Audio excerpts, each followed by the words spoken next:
साथ साथ पेशेंटली, फिर भी आपने मेरी बात नहीं मानी, आप परेशान हो गए।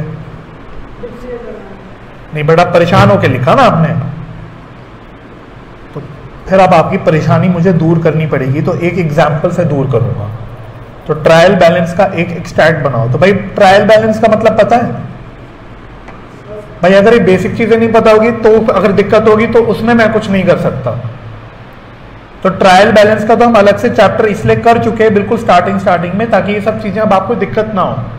तो ट्रायल बैलेंस का ऐसी फॉर्मेट होता है, एक डेबिट बैलेंस दिखाते हैं, एक क्रेडिट बैलेंस, है ना। तो मानो डेटर्स आपको दे रखे हैं 1 लाख रुपीज के, डेटर्स क्या दे रखे हैं 1 लाख रुपीज के। प्रोविजन फॉर डाउटफुल डेट, ये लाइबिलिटी होती है, डेटर एसेट होता है तो किसके नीचे दिखेगा, डेबिट के नीचे। Provision for doubtful date liability होती है तो किसके नीचे दिखेगी, क्रेडिट के नीचे। फिर आपको ट्रायल बैलेंस में बैड डेट्स भी दिख रहे हैं 10,000 रुपए के। तो मुझे फटाफट से बताओ ये कौन से बैड डेट्स हैं।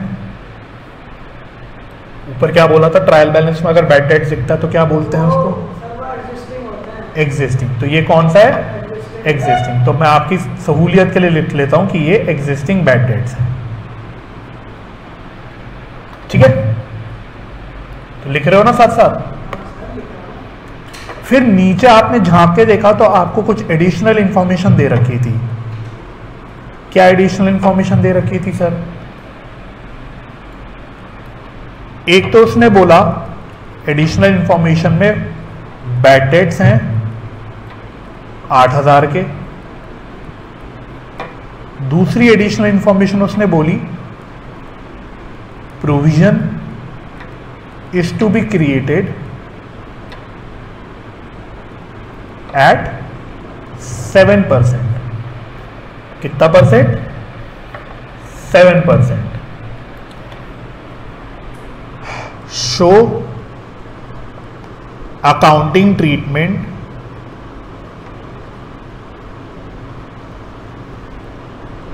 Under method 1 and 2। दोनों भी मेथड्स पे आपको अकाउंटिंग ट्रीटमेंट दिखानी है। तो देखो अब ये करने के बाद आप अप्रिशिएट करोगे, ऊपर जो मैंने इतनी मेहनत करके आपको लिखवाया उसका आपको फल अब मिलेगा, देखना। क्योंकि अब आपको सिस्टमैटिकली पता होगा कि आपको किस ऑर्डर में क्या क्या चीजें करनी है। तो मैंने आपको एंट्री की नंबरिंग करा रखी है, आपको दोनों मेथड 1 एंड 2 यहां पे लगाने हैं। तो पहले हम मेथड 1 करेंगे, ठीक है। मेथड 1 तो ऊपर से देखना है, ऊपर से देख लेना, मुझे कोई दिक्कत नहीं है जो मैंने लिखवाया, बट आप मुझे बताते हुए चलना एंट्री नंबर 1 क्या लिखवा रखी है। अब नंबरिंग चेक करो, डेटर, लेकिन वो कौन से बैड डेट्स के लिए, तो यहाँ पे बताओ इस क्वेश्चन में फर्दर बैड डेट है क्या, है। तो फर्दर बैड डेट वो बैड डेट था जो ट्रायल बैलेंस के बाहर दिया हुआ हो, तो यानी वो कितना है 8,000 रुपए। तो फटाफट बताओ फर्स्ट एंट्री क्या हो जाएगी, bad debts account debit to debtor. Amount कितना होगा 8,000। तो ये मैंने फर्दर बैड डेट रिकॉर्ड कर दिए। एक ट्रायल बैलेंस वाले क्यों नहीं रिकॉर्ड करे, क्योंकि वो ऑलरेडी रिकॉर्डेड है भाई, तभी ट्रायल बैलेंस में आ रहा है, यही बोला था हमने। तो उसको दोबारा थोड़ी रिकॉर्ड कर देंगे, डबल थोड़ी रिकॉर्ड करना है। ये ट्रायल बैलेंस में नहीं थे, मतलब ये रिकॉर्ड नहीं करे थे, इसलिए मैं रिकॉर्ड कर रहा हूं। चलो अभी मेथड 1 कर रहे हैं। मेथड 1 में सेकेंड एंट्री बताओ क्या लिखवाई थी,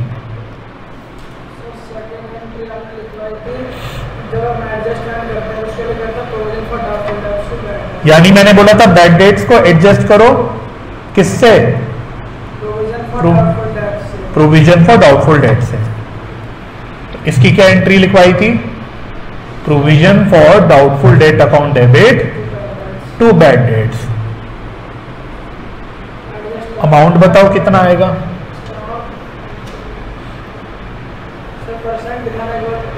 परसेंट नहीं है, मैंने इसलिए बोला नोट से चेक कर लो क्या लिखा है मैंने। सेकेंड एंट्री में अमाउंट के नीचे क्या लिखा हुआ,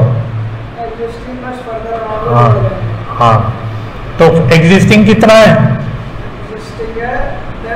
10,000। नया कितना है, फर्दर कितना है, तो कितना रुपए आ गया, 18,000।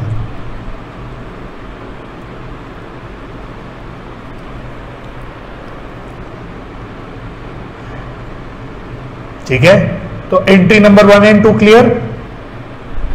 तो फर्स्ट एंट्री में पहले जो बैड डेट नहीं आ रहे पहले मैंने उसको रिकॉर्ड करा, वो सबसे जरूरी। फिर सेकंड स्टेप में क्या समझ लो कि मैंने सारे बैड डेट जो मैंने अब रिकॉर्ड कर दिए, पुराने जो रिकॉर्डेड थे और जो नए भी रिकॉर्ड कर दिए, सबको मैंने किससे एडजस्ट कर दिया, प्रोविजन से। अब एंट्री नंबर 3 क्या थी,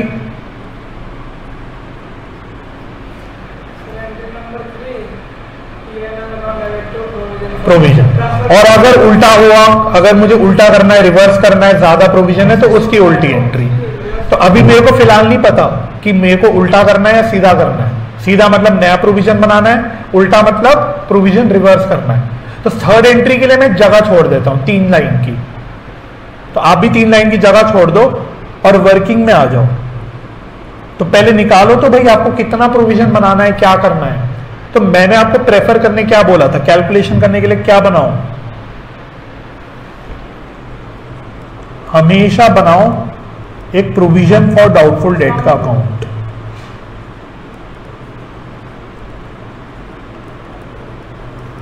बनाओ एक छोटा सा रफ फॉर्मेट बना लो, प्रोविजन फॉर डाउटफुल डेट का एक अकाउंट। ठीक है, 5-6 लाइन का, इससे ज्यादा नहीं बनता ये।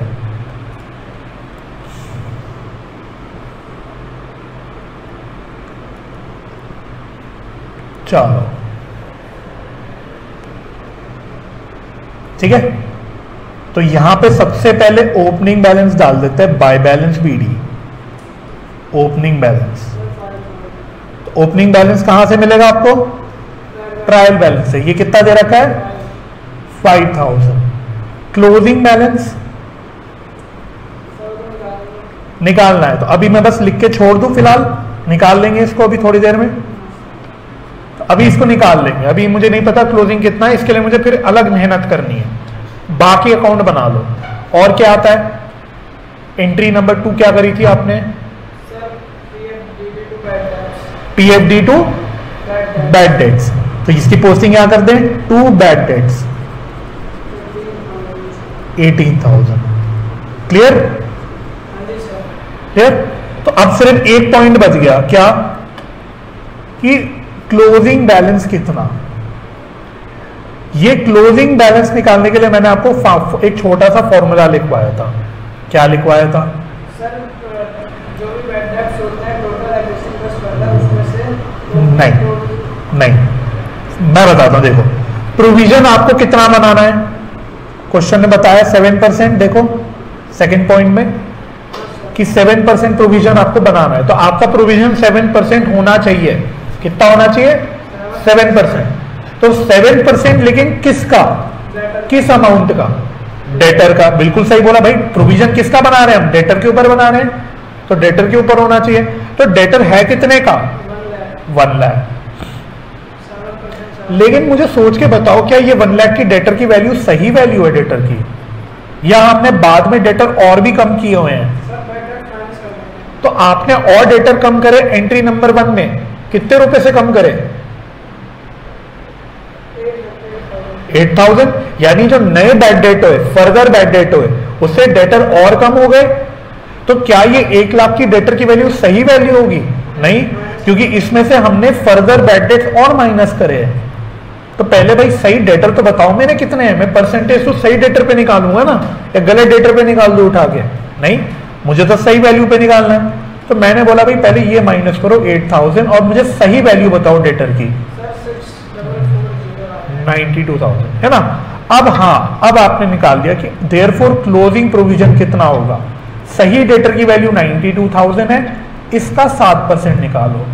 तो ये कितना बताया आपने, 6440। ठीक है,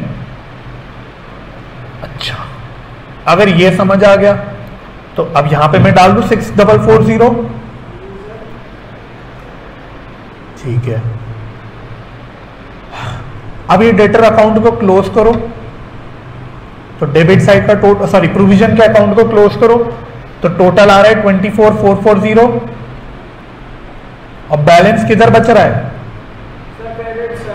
यहां बच रहा है। कितना बच रहा है? चेक करके बताओ कितना बच रहा है।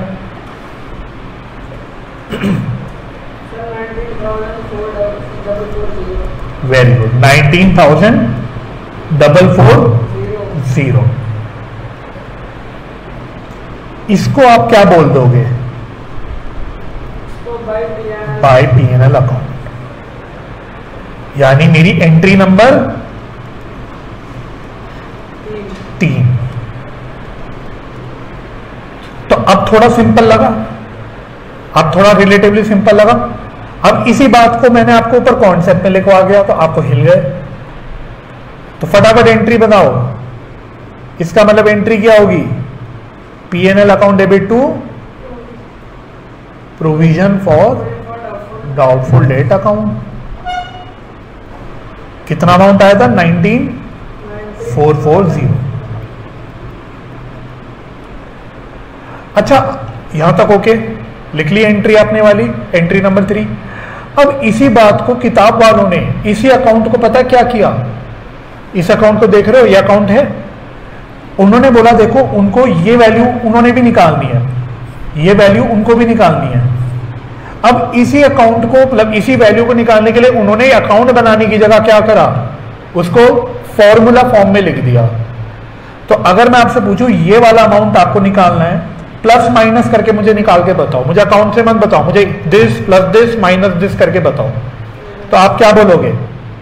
देखो ये 18,000 लिया, प्लस ये 6440 किया, माइनस ये 5,000 किया।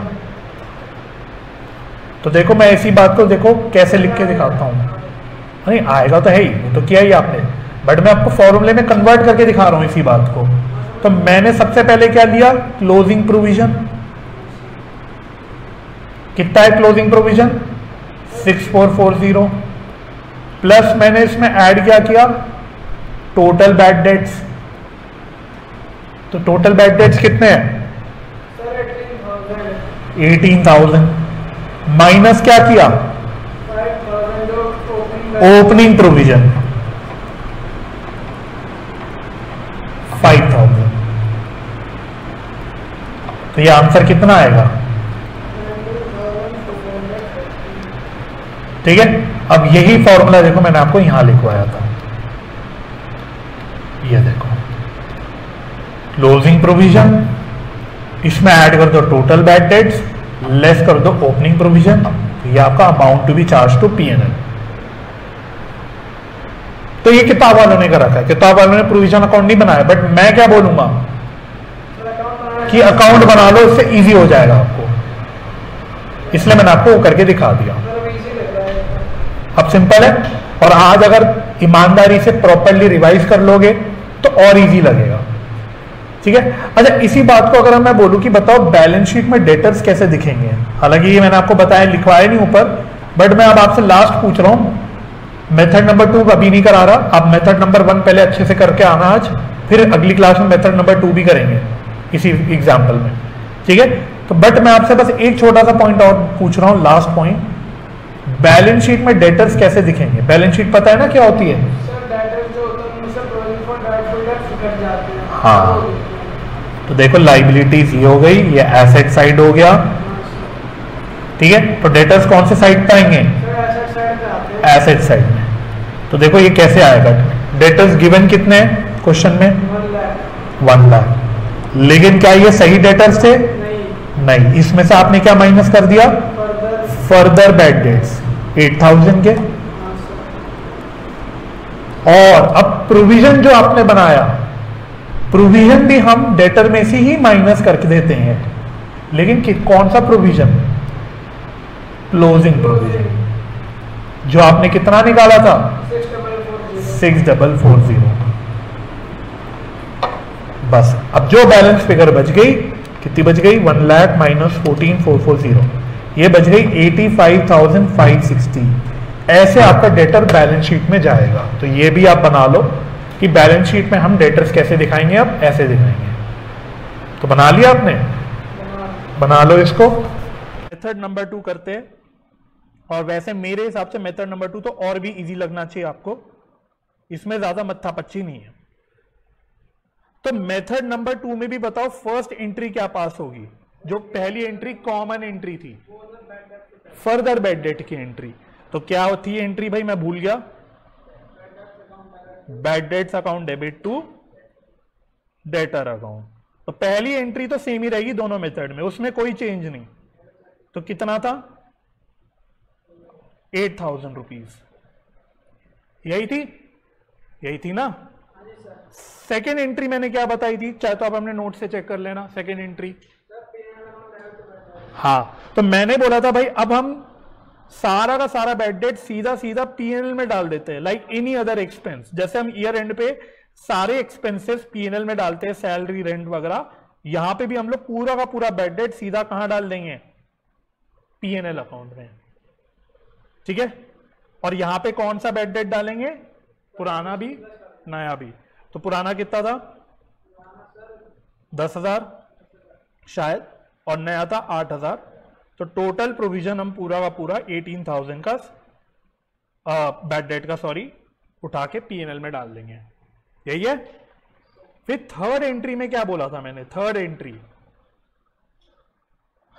एंट्री में मैंने आपको बोला था कि भाई अब आपको क्लोजिंग प्रोविजन और ओपनिंग प्रोविजन को कंपेयर करना है। अभी आप किताब कृपया ना देखें, किताब जब खोलनी होगी तो मैं बता दूंगा, अभी आपको सिर्फ यहां पे ध्यान देना है। किताब का जब जरूरत पड़ेगी तब मैं आपको बता दूंगा, अभी आप सिर्फ मेरी बात को ध्यान दो, नहीं तो बाद में बोलोगे समझ नहीं आया। तो अब आपको यहां पे थर्ड एंट्री के लिए क्लोजिंग प्रोविजन और किसको? ओपनिंग प्रोविजन को कंपेयर करना पड़ता है। तो क्लोजिंग प्रोविजन कितना, ओपनिंग प्रोविजन कितना, ये वही है। मेथड 1 में जो क्लोजिंग ओपनिंग था वही यहां पे सेम है। तो क्विकली मुझे मेथड नंबर 1 में देख के बताओ ओपनिंग प्रोविजन कितना था और क्लोजिंग कितना था? ओपनिंग 5,000 था जो ट्रायल बैलेंस में गिवन था। 6,440 जो कि हमने कैलकुलेट किया था। अब दोबारा तो नहीं बताऊं ना कैसे कैलकुलेट किया था, वही डेटर लिया, फर्दर बैड डेट माइनस किया तो 92,000 बचा, उस 92,000 का 7% निकाला था, ऐसे निकाला था, राइट। तो बिल्कुल सेम काम आपको यहां पे भी करना है। अब आपको चेक करना है कि भाई दोनों में से क्या बड़ा है। भाई या तो क्लोजिंग प्रोविजन ओपनिंग प्रोविजन से ज्यादा होगा, या तो ओपनिंग प्रोविजन क्लोजिंग प्रोविजन से ज्यादा होगा। तो मेरे इस एग्जाम्पल में बताओ क्या ज्यादा है, क्लोजिंग प्रोविजन की ओपनिंग? हाँ, क्लोजिंग। तो क्लोजिंग प्रोविजन आपके ओपनिंग प्रोविजन से ज्यादा है। तो चेक करके बताओ, जब क्लोजिंग प्रोविजन आपके ओपनिंग प्रोविजन से ज्यादा है तो इसका मतलब आपको होता है कि आपको कुछ और नया प्रोविजन बनाना पड़ेगा, कुछ और नया प्रोविजन बनाना पड़ेगा। भाई नेचुरल बात है ना। जैसे मैंने बोला भाई ओपनिंग में 5,000 है, लेकिन मैं चाहता कितना हूं, मेरी प्रोविजन होनी कितनी चाहिए? 6,440। यानी यहां पे मुझे दिख रहा है ना, मुझे कुछ और नया प्रोविजन बनाना पड़ेगा। कितने रुपए का और बनाना पड़ेगा? 1440 का। भाई जब 5,000 का ऑलरेडी था, उसमें मैं 1,440 का और बनाऊंगा, तभी तो मेरा ये क्लोजिंग प्रोविजन बन के आएगा। तो इसके लिए मुझे क्या एंट्री करनी है? नया प्रोविजन बनाने के लिए एंट्री वही है, profit and loss account debit to provision for doubtful debt account 1440। Sir 1440 कैसा आया? Closing provision minus opening provision. ठीक है, सारी बातें हमने नोट्स में लिखी थी। अगर खुदा ना खास्ता उल्टा हो गया, ओपनिंग प्रोविजन क्लोजिंग प्रोविजन से ज्यादा हो गया, तो उसका क्या मतलब होता है? वही एक्सेस प्रोविजन। फिर अब आपको उल्टी एंट्री पास करनी है। क्या एंट्री हो गई उल्टी एंट्री? Provision to PNL. ठीक है, और वही डिफरेंस कितना है, ओपनिंग माइनस क्लोजिंग चेक करोगे, डिफरेंस देखोगे कि कितना ज्यादा है। क्लियर हो गया? तो वैसे तो देखो जरूरत नहीं है, बट फिर भी यहां पे मैं आपको इस केस में भी provision for doubtful debt account बना के दिखा देता हूं। तो आप भी चाहे बना लो भाई, एक एग्जांपल में हमारा पूरा कॉन्सेप्ट कवर हो जाना चाहिए ताकि बाद में कोई कंफ्यूजन ना अराइज हो। हाँ। तो देखो तरीका वही है, पहले ओपनिंग बैलेंस डालोगे, फिर क्लोजिंग बैलेंस डालोगे। ओपनिंग बैलेंस 5000 है, क्लोजिंग बैलेंस 6440 है, बिल्कुल पिछले मेथड की तरह। तो टोटल कितना हो गया, डेबिट साइड का टोटल ज्यादा आ गया 6440।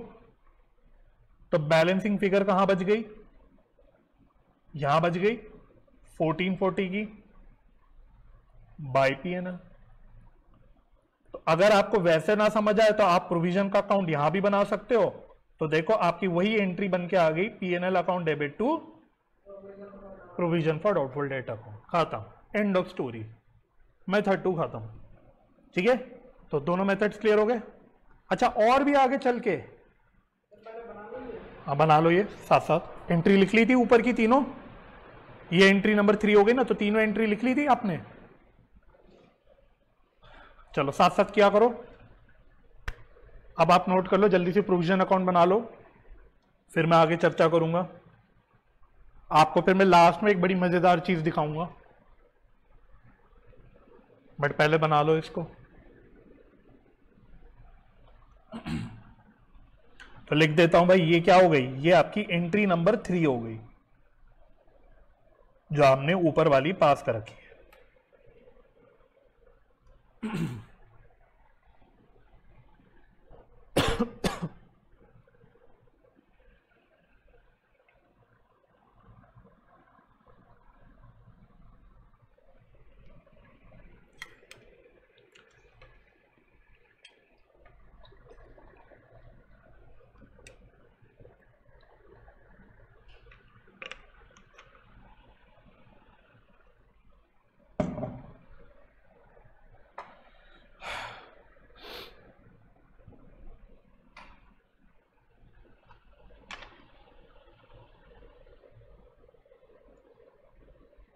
बढ़ू, अच्छा पिछले मेथड में मैंने आपको बैलेंस शीट बताई थी, तो यहां पे बैलेंस शीट कैसे बनेगी। तो भाई बैलेंस शीट में कोई चेंज थोड़ी हो गया, मेथड चेंज होने से बैलेंस शीट में कुछ नहीं चेंज होगा। आप लिख लो चाहे तो सेम एज मेथड 1, तब बैलेंस शीट तो वही बनेगी जो मेथड 1 में बनाई थी, वहां कोई चेंज नहीं होगा। ठीक है, तो डेटर जो गिवन है 1 लाख के, उसमें से 8000 फर्दर बैड डेट्स माइनस कर लिए तो बच गए 92,000, उसमें से और ये 6440 माइनस कर दिया तो बच गया जो डेटर, वो आपका बैलेंस शीट में बाहर आ जाएगा। ठीक है, तो बैलेंस शीट में कोई भी चेंज नहीं है। ठीक है सर, अब मैं आपको मजेदार बात दिखाता हूं, इसको मैं थोड़ी सी एक छोटी सी एनालिसिस बोल देता हूं।